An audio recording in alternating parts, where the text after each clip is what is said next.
Oh, hopefully everybody's able to see that there.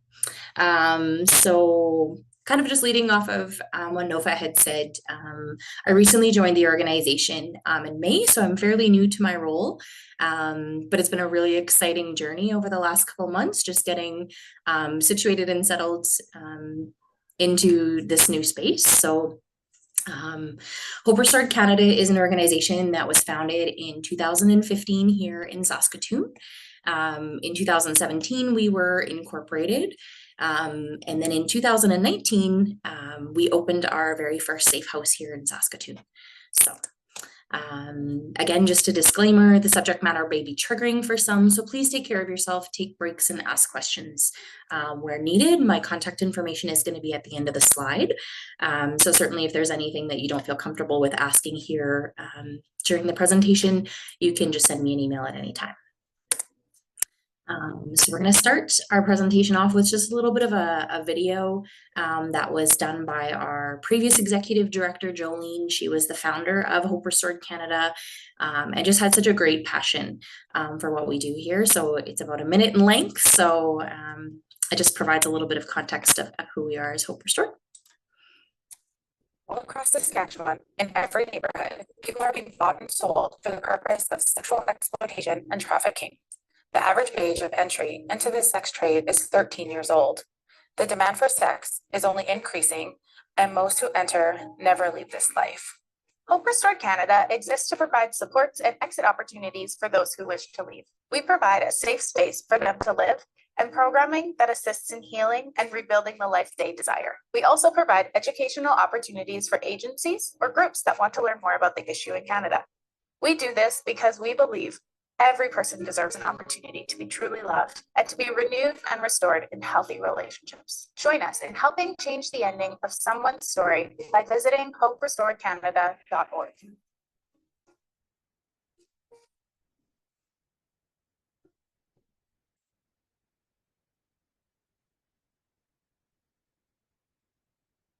All across Saskatchewan and every. We're going to have our, there we go. Yeah, so kind of just to start off, I'm going to do a little bit of a summary of what our organization does here at Hope Restored, and then we'll kind of move into like human trafficking itself and kind of some of the information that people would need to know about human trafficking. So our vision is to transform and support the lives of sexually exploited and trafficked women and youth in Saskatchewan. Our mission is to make a measurable impact with those who are sexually exploited and trafficked through education, partnerships, funding, and programs. So much like we are today, I go and talk to many different organizations about human trafficking and what signs to look for and you know, kind of just talk about the issue here in Saskatchewan. Our partnerships are with various organizations province-wide. They're not just here in Saskatchewan. A lot of people just come to us and just say, hey, we'd like a little bit more information. What does that look like? Since starting here in May, we've done a really good job of connecting with our community partners and just trying to find ways that we can integrate some of their programming that they have into the programming that we offer people that come to our program. And then kind of like I said, we offer our safe house here in Saskatoon that allows individuals the opportunity to actually come into our program and stay for as long as a year to kind of work through their recovery and their restoration process. So we have a discrete location that individuals complete an intake with our outreach coordinator to basically talk about what our program offers. They can choose to come into our safe house, or they can choose to just continue to access supports through our outreach program. So again, kind of our HOPE model is what we call it. So that's our holistic restoration, outreach, partnership, and education. So those are kind of the 4 pillars of what we do here. And then kind of just coming into what is human trafficking. So according to the United Nations, the recruitment, transportation, transfer, harboring, or receipt of persons by improper means, such as force, abduction, fraud, or coercion for an improper purpose, including forced labor or sexual exploitation. So human trafficking can include sexual exploitation, forced labor. So we're seeing an increase really across Canada in labor trafficking, where individuals are coming here, and then people are taking advantage of them and forcing them into unsafe labor practices, domestic servitude, or removal of organs. So organ trafficking is something that does happen right here in Saskatchewan as well. Sexual exploitation, kind of according to us here at Hope Restored. So commercial acts of exploitation, including pornography, strip clubs, escorts, brothels, prostitution, and sex trafficking, which all involve the selling of services. So anything that has a service that is sold is sexual exploitation. Although within sexual exploitation, there's what we call the continuum of exploitation. So there's kind of 3 different areas that we see exploitation happening. So either by choice, by circumstance, or by coercion. So when someone is choosing to be in the sex trade, or in a situation where they're providing sex, choice includes the consensual consent of an exchange of money, and individuals that are in the sex trade see being in the sex trade as a valid employment option, and it's typically pleasure driven. We have coercion, which is where there's exploitation by a third party. So that might be a pimp, that might be someone that has power over an individual, where it's forced and there's a threat present and it's non-consensual. And then we kind of have this middle ground that we talk about circumstance. So exploitation by circumstance is exploitation by a situation, not a person. And those kind of factors relate to really like the poverty that we see, mental health, addiction. They're choosing to be in the sex trade, but it's not for pleasure. It's out of necessity and out of need. So that might be situations where an individual doesn't really have any other option, and they're consenting and working in the sex trade themselves. So some areas just in identifying vulnerability factors. So individual factors of an individual who may be exploited. They might show signs of like low self-esteem or self-worth, lack of confidence and security. They may be having problems with their family. They don't feel adequately loved. They have a lack of social support networks. They might be having problems at school, being abused, or have previous abuse from their childhood. And then societal or systemic factors may be social marginalization, poverty and low economic opportunities, isolated neighborhoods, or crime, language barriers, gender factors into this. Just being female, you're at a higher risk of being human trafficked or exploited, and then also being Aboriginal or Indigenous. So barriers to seeking help. So when individuals are in situations where they're being human trafficked or sexually exploited, there's a lot of barriers to people seeking help. So sometimes people might say, well, why don't they just leave, or why don't they just get out? It's a lot more complicated of a situation than that. A lot of times we see exploitation and trafficking come from a situation where someone has been lured or groomed by somebody that's known to them. And there's several other factors as well, just to leaving. So things like lack of trust in the system. A lot of the systems that we have in society are not set up to be supportive. Shame and embarrassment of just maybe connecting with someone and moving in with someone and then becoming a victim of sexual exploitation. Often people think, I consented to this and I came into this situation, and now I'm being exploited. Fear of violence from the perpetrator or safety concerns. So a lot of times, kind of going back to that continuum of threats. If you leave, I'm going to hurt your family. If you leave, I'm going to hurt you. Things like that. So a lot of people are really fearful just of their overall safety. Isolation and no support. So a lot of people look at, they may have housing where they have, their basic needs being met. And if they leave, what is the alternative? So maybe not knowing another way of life. Maybe it's something that all that they have done throughout their life is work in the sex trade. And maybe there's just no other viable option that they see. Again, financial situation, not being able to, leave the situation and be able to move into a safe place. And then kind of treatment from police. Speaking up, a lot of people are really fearful that if they come forward that, they have done something wrong as well. So if they speak up against someone who has trafficked them or is currently exploiting them, that, they may not have that trust that the police are going to kind of do what they need for them. Lack of knowledge of just available resources in the community. So this is a huge one that I think a lot of organizations around Saskatchewan are really trying to champion, is just having the information for people to know that there is an alternative to, the situation that they're going through. And there is supports available from many different agencies to try to support them. Trauma and mental health problems. So when you're leaving a situation where you've been human trafficked or sexually exploited, there's a real lack of resources, as we all know, in the community to entering detox or, treatment programs and things like that. They've maybe fallen in love with their perpetrator and they believe that they're in a situation where they have true love. Sometimes just not accessing services fast enough. If you're kind of at that point where you call and you say, hey, I need this support and I need it now. If that need is not able to be met right away, it's likely that that person isn't going to be in a situation where they can leave. Lack of transportation. So this is something that's really, really difficult, being such a province that is spread out in rural communities.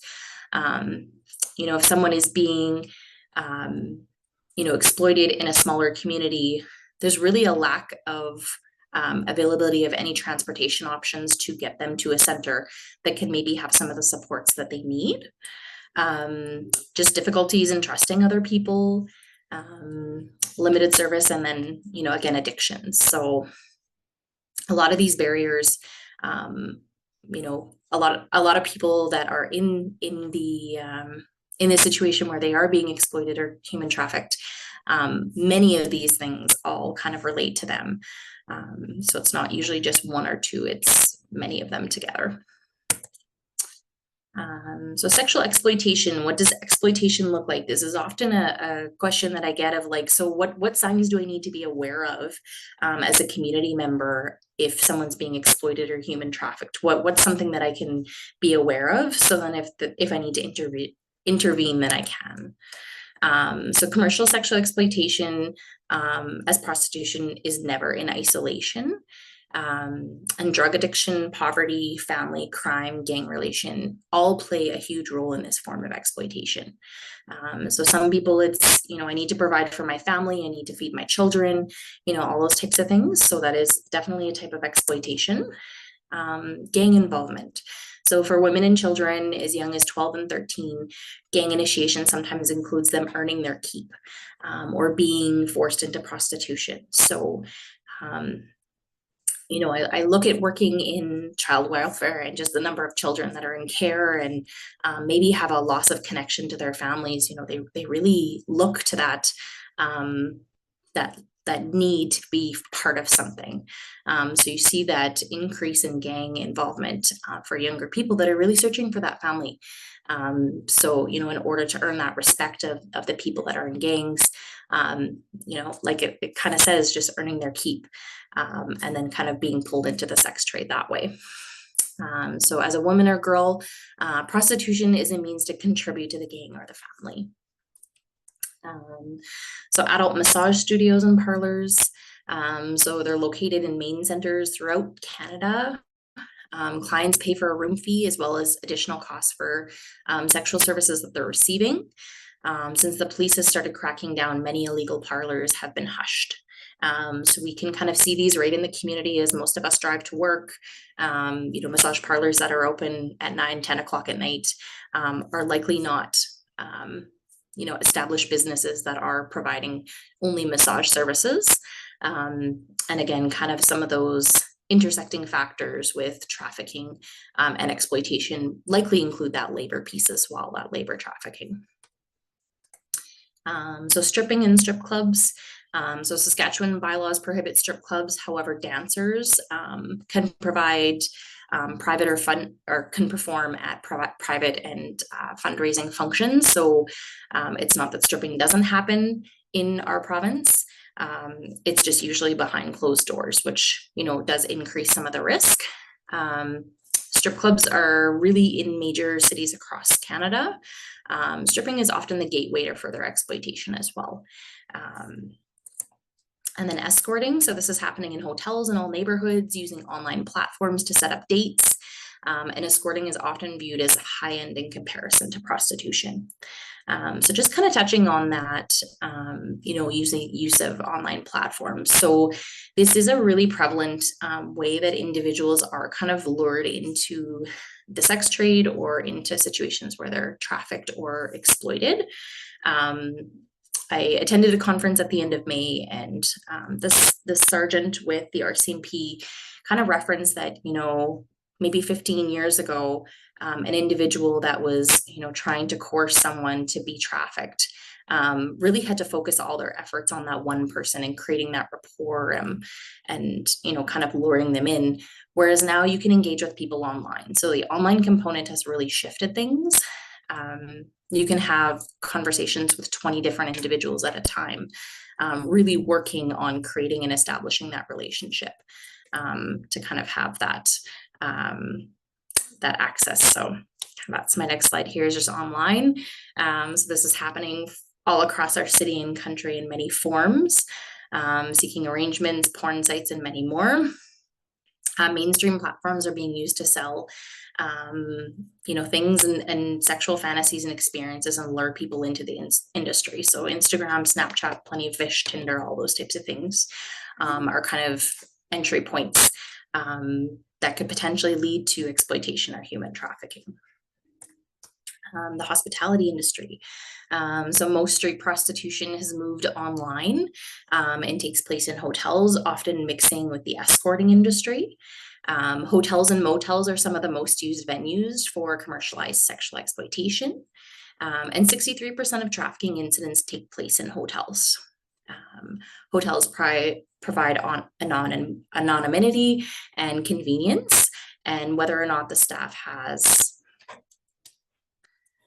staff or hotel is aware of commercial and sexual exploitation taking place in their facility, it most likely does happen. Kind of another piece to that would be just the accessibility to Airbnbs as well.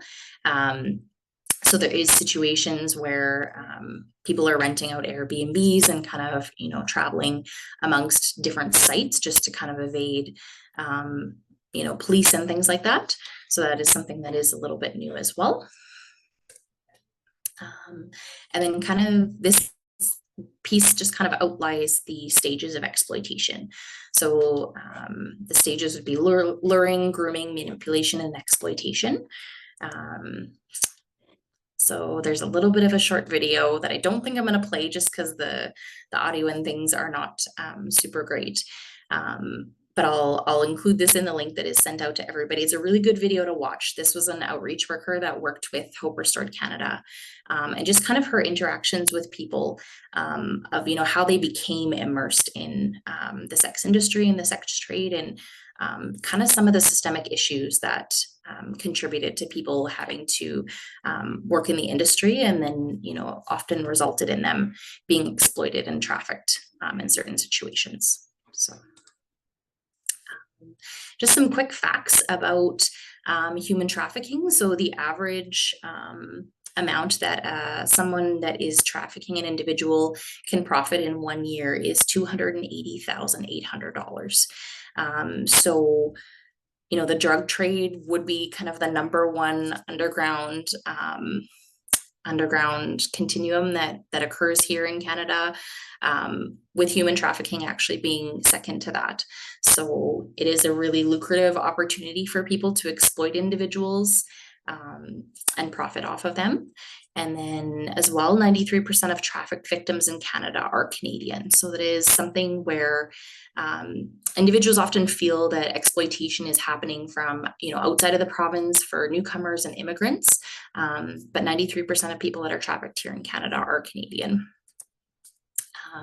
And then these are just some general statistics about some of the things here in Canada. So out of 100 Canadian women in prostitution, 76% have been raped. So just talking about that violence, 91% have been physically assaulted, 67% have been threatened with a weapon, 67% have been made to act based on action from pornography, and 91% of people had pornography made of them.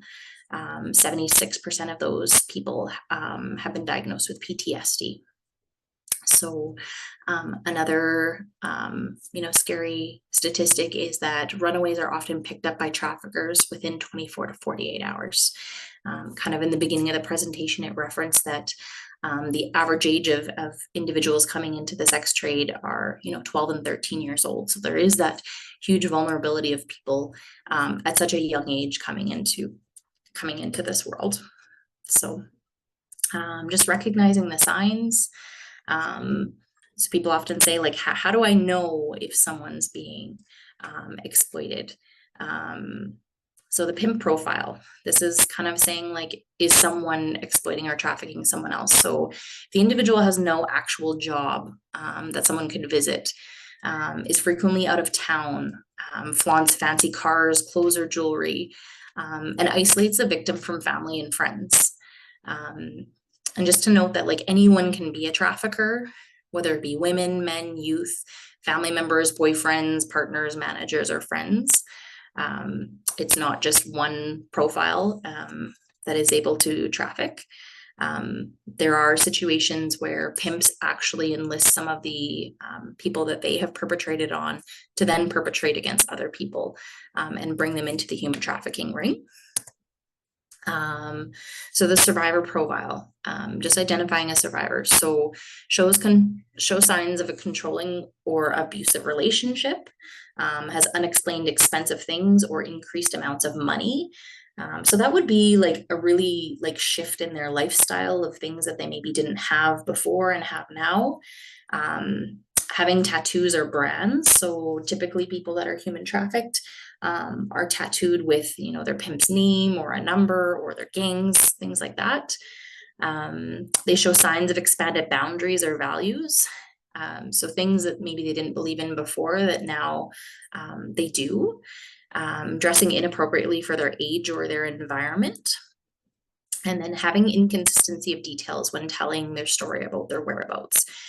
So a good example of this is when police are kind of maybe doing a traffic stop and they see someone that maybe looks like they're in a vulnerable situation, and they kind of ask some further questions about whereabouts their ID is, or where they're headed to, or where they've been. Often someone who's being human trafficked is not able to answer those questions. That would be very easy for someone who's not in a situation of being exploited. So those are kind of things just to watch for. If where's your ID at, and someone said, oh, I don't know, that's not really a common answer for people that are not in a situation where they're being exploited. Again, individuals that start to become very secluded, being tired during the day, likely because they're working at night, seeming anxious, paranoid, tense, fearful, and unable to make eye contact. So situations where, a pimp or a person is talking on behalf of an individual is an indicator that there may be a level of exploitation or abuse happening. Exhibit signs of trauma or abuse, such as burn marks, cuts, or bruises. And they might not be in control of their own finances, passport, or other ID and possessions.